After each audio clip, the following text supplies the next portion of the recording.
মাশাআল্লাহ আমার লাল মুরগিটা। আর এই হচ্ছে আমাদের রাজু।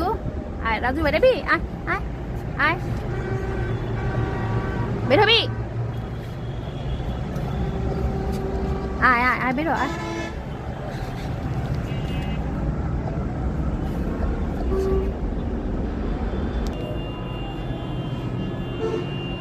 আর এই হচ্ছে আমার লাল মুরগির ডিমগুলো। মাশাআল্লাহ 12টা ডিম আছে এখানে। তো আমার মুরগিটাকে এবার রেস্ট দিব, তার জন্য মুরগির ডিমগুলো বিক্রি করে ফেলবো। যদি কোনো আগ্রহী ভাই নিতে চান যোগাযোগ করতে পারেন।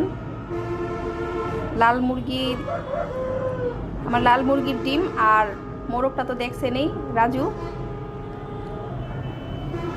তো এই ডিমগুলো আমি বিক্রি করে ফেলবো আর মুরগিটাকে রেস্ট দিব। যদি কেউ নিতে চান যোগাযোগ করতে পারেন, নাম্বার দেওয়া থাকবে। আল্লাহ হাফেজ।